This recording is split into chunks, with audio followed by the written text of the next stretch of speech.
বন্ধুরা, হাজবেন্ডের কাজের জায়গায় ইভেন্ট ছিল একটা।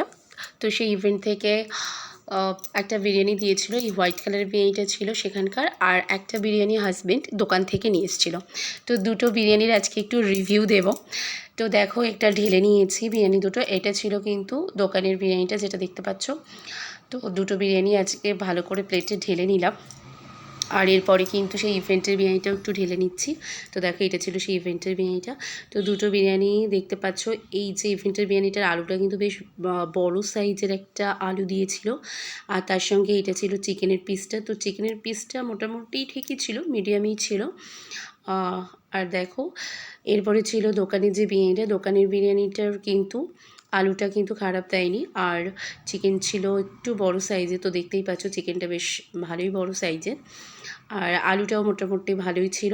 তো দুটো বিরিয়ানি কিন্তু খেতে অনেক ভালো ছিল। তো দোকানের বিরিয়ানিটা আর ইভেন্টের বিরিয়ানিটার মধ্যে যেটা পার্থক্য ছিল, ইভেন্টের বিরিয়ানিটা একটু লাইট ছিল, খুব বেশি মশলাদার ছিল না। আর দোকানের বিরিয়ানিটা একটু বেশি স্পাইসি ছিল, মানে একটু মশলাপাতিটাও একটু বেশি ছিল, অয়েলটাও একটু বেশি ছিল। আর ইভেন্টের বিরিয়ানিটা কিন্তু একটু ঘরোয়া টাইপের ছিল, যেমন আমরা ঘরে সাধারণত বানাই সেরকম। তো একটু ভালো কিন্তু দোকানের বিরিয়ানিটাই।